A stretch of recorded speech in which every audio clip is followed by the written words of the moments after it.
Hello, everyone. Welcome to the F1 Corner and to this summary of the first week of preseason testing in Formula One. This week, actually, for 3 days Wednesday, Thursday, and Friday all the teams were at the Circuit of Catalunya in Barcelona for preseason testing, and the results are in. Of course, it is only testing, so don't take all these numbers and data for granted. But let's start with Mercedes. They've been in the spotlight for the whole week for various reasons. On day one, it was some kind of funny looking suspensions. And on day two, the famous DAS system. That system that you've probably seen in the news that allows the driver to pull and push on the steering wheel to change the toe of the wheels. This is a system that every other team was surprised to see. I think it caused a lot of commotion in the paddock. The FIA said that this system will be legal for 2020, but it is already said that for 2021 it will not be permitted. And this is not the FIA just rushing to fix the rules, it was already written. For next year, such a system will not be allowed. But then you have to ask yourself, will the other team work towards such a system? If it looks like it is promising, changing the toe of the wheels like this could allow for improvement in cornering, heating, changing the grip depending where you are on the track and what you want to do. So it will be interesting to see if Mercedes does benefit a lot from that. About the testing itself, Mercedes had a great week. They are still looking very strong. They are the team with the most lap done during those 3 days with 497. And on Friday, they set the fastest time with the C5 compound, the softest tires, of 1:15.732, which is roughly 3/10 from the absolute record of the track. Did they show everything that they had? I don't think, but nobody came even close from them. The closest time from Mercedes for these 3 days is over 1.3 seconds away. So are they all hiding their card? Was Mercedes doing some kind of glory run? Or are they really that performant?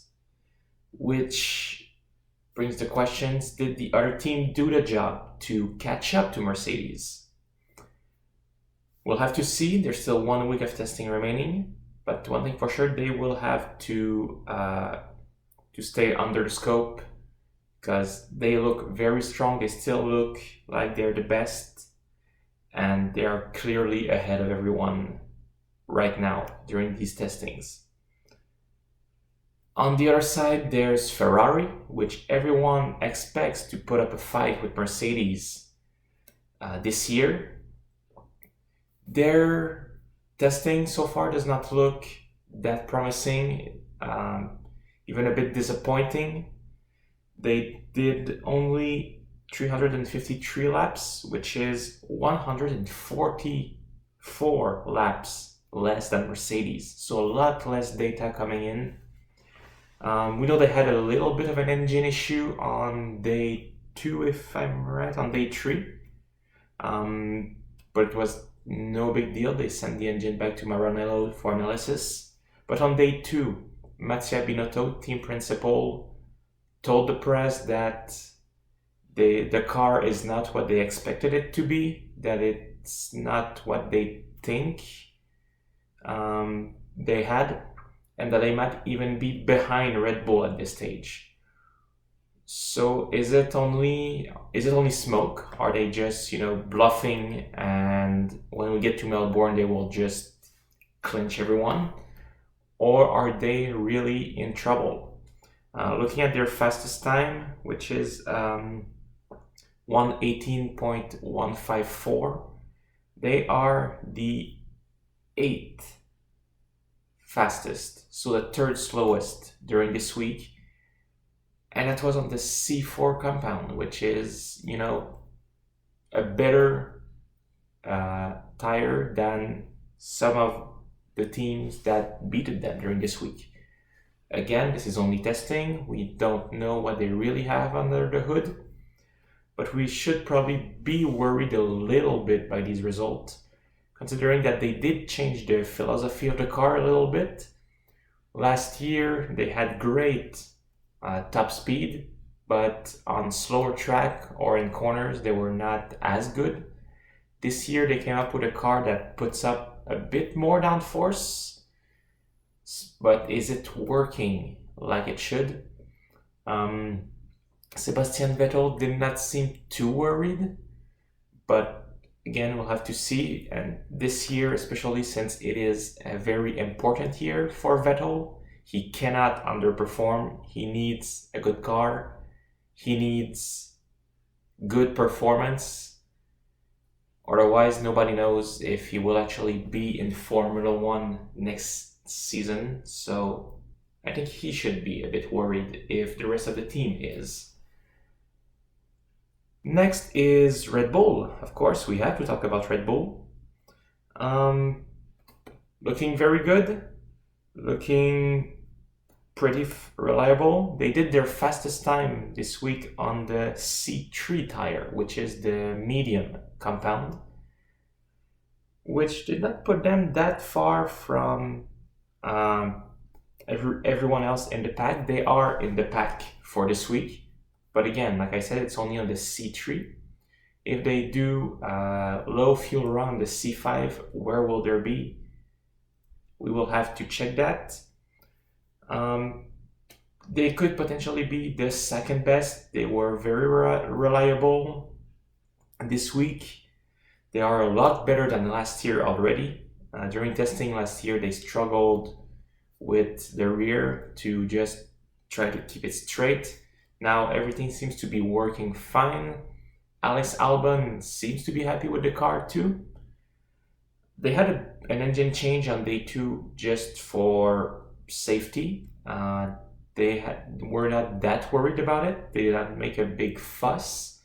So we'll have to see. But Red Bull, who capped at 469 laps, second most after Mercedes, are looking for promising results so far. Are they ahead of Mercedes?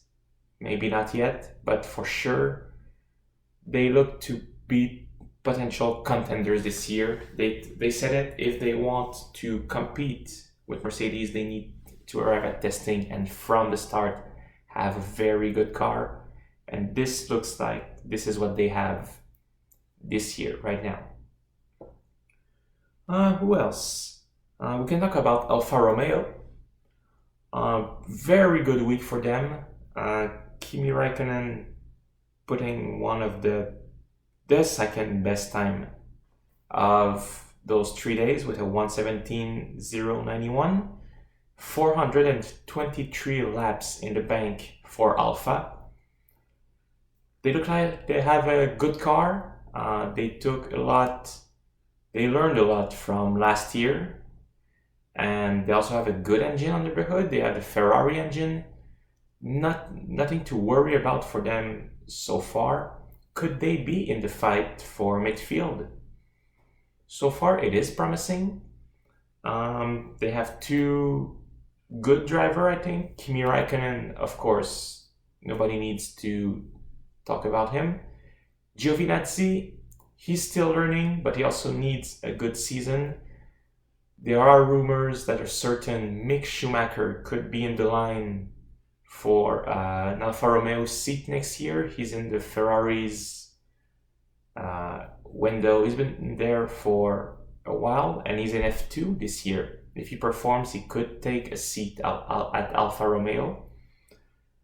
But yeah, not much to say about them. They had good run. They did what they had to do. No big issues. And they look like they do have a good car. Renault.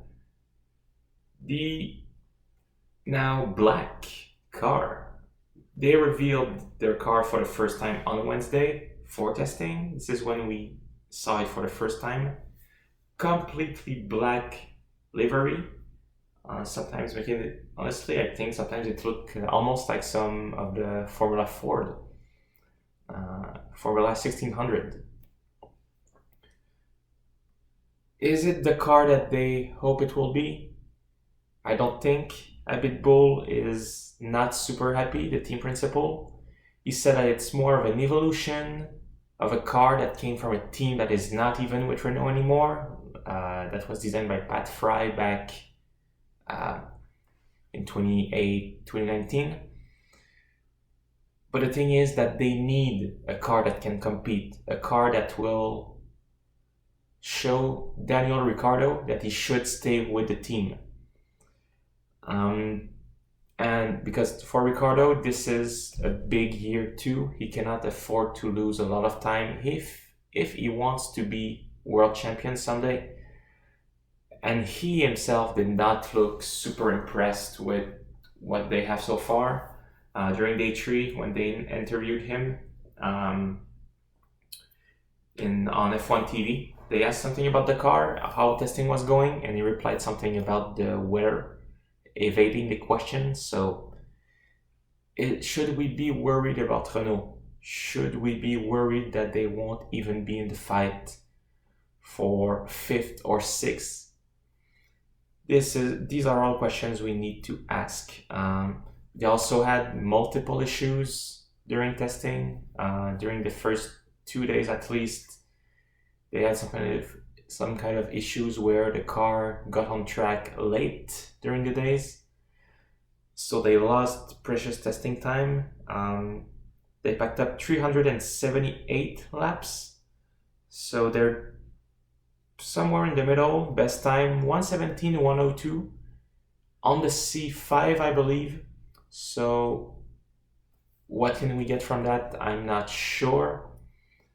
But obviously, just by looking at the reaction of the team principal and of the driver, the car does not seem to be as great as everyone would have hoped. Did they learn from their mistake? Or are they already putting too much focus on 2021, which is not necessarily a bad thing, but if they want to keep Daniel Ricciardo for next year, in which they invest a lot of money, they need a good car. We'll see next week. There's still 3 days of testing, but personally, I'm not that confident so far with Renault. Racing Point also made the headlines this week for being dubbed the Pink Mercedes. Looking at pictures, the new Racing Point looks very, very, very similar to the 2019 Mercedes car. They admitted that yes, they use a lot of parts from Mercedes already, and that yes, their concept is based on the 2019 Mercedes. They had to do some changes. We know that the 2019 car was not a very good Racing Point, so they had to evolve in some way. And Andrew Green said that they could not continue with the 2019 design. It was an evolution of 2018, because remember, this team came from Force India that was in administration in 2018. So the 2019 car was a low budget car. So coming 2020, now they have the money to develop with new owner Lawrence Stroll and even Aston Martin in the background for next year. They have money. So they can afford to look at what everyone else is doing. We know they have a strong partnership with Mercedes. And yeah, pretty much copied what Mercedes did last year, which also brought a little bit war of word with the Haas team. Because back in 2016, when Haas came into Formula One, Racing Point, at the time Force India, criticized Haas for copying Ferrari so much. But now, Haas is replying, okay, well, you criticized us back then. Why are you mad? Why cannot we criticize you this year? You're doing the exact same. And Racing Point tried to justify, it's not the same. And in the end, I think Haas just find it funny. Gunther Steiner did not really, make a big fuss about it. And basically the team Haas said, well, they should have just shut their mouth to begin with. So we'll have to see. The Racing Point, after 1 week of testing, 3 days to be precise, looks also very strong. 367 laps in, not the best, not the worst. Best time of 1:17.338. They are in the pack, and everything they did this week looked pretty strong. No big issues, no reliability issues, nothing to complain about. In interviews, Sergio Perez could hardly contain his smile when talking about this car. So I think it tells a whole lot already about how they feel about it. So that's good news for them. They deserve it. Could they be even in the fight for third, considering that their design is based on a championship winning car? We'll have to see. But yeah, good news for Racing Point, and they deserve it. AlphaTauri, the new rebranded Red Bull, Toro Rosso, sorry. Nothing much to say about them. New car based on the 2019 Red Bull. They've been very quiet. They did their job. They did what they had to do, packing a total of 381 laps. Best time in the middle of the pack. They look to be happy about the car. A few issues here and there, like everyone else. Nothing major. So we'll have to see. And again, looks promising, but hard to say. There's really nothing to say about AlphaTauri. They've been doing what they had to and keep going on with testing. Who do we have left? McLaren, another team that just did what they had to do. The brawl between Sainz and Norris is still going on. Car looks good. Is it as good as we think it should be? No idea yet. We don't know what they ran for this week. And actually, yeah, they surprised by not making headlines this year, considering that for the last few years, they were the one always in the headlines and not for the good reasons.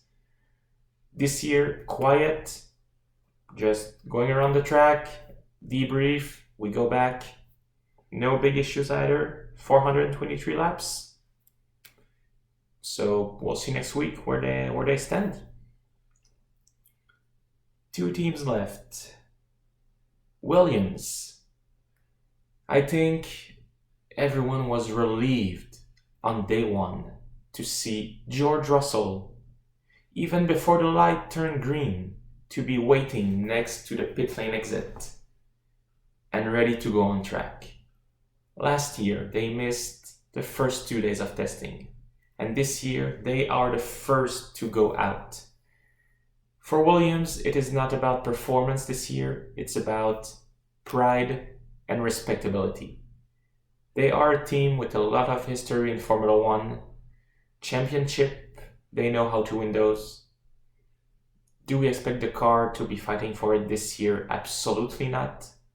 But they need to show that the team is still worth the title of Formula One team.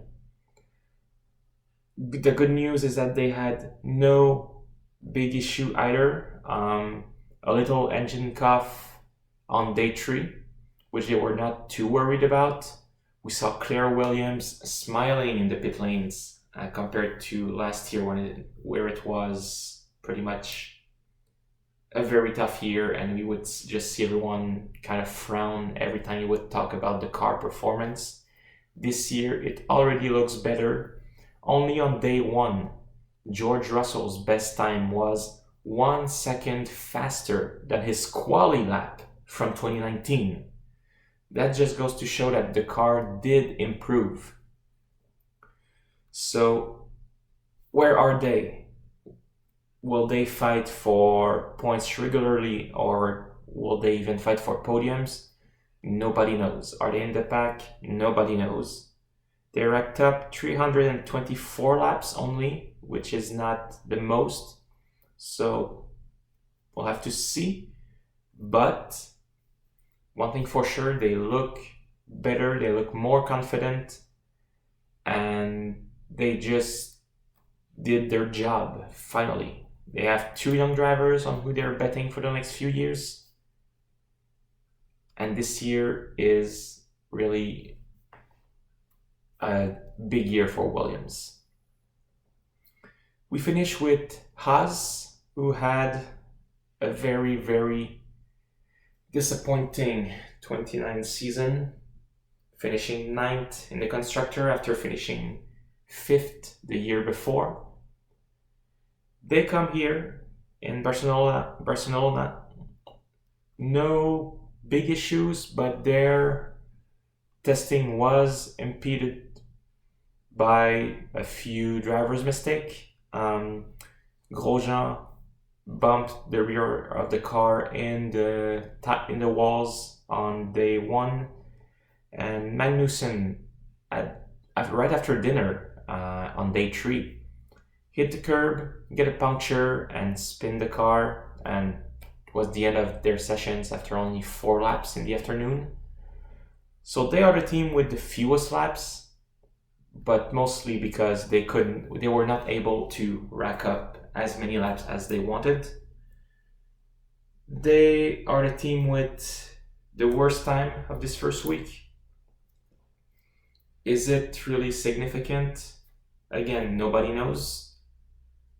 But it's also a big year for Haas, as I think if they cannot just show more consistencies this year, the owner, Gene Haas, might start reconsidering his investment. Last year they had a car that nobody understood, that it took 3/4 of the season before they finally figured out how this car was working. And even then, they could not fix it for the end of the season. This year, did they learn from their mistake? Did Haas develop a good car, one that will allow them to fight for points on a regular basis? We will see soon enough. So that's it. We've been through all 10 teams. Mercedes, very surprising, coming up with innovative solutions, innovative designs to try and gain a bit more time. Ferrari, we have to be worried maybe.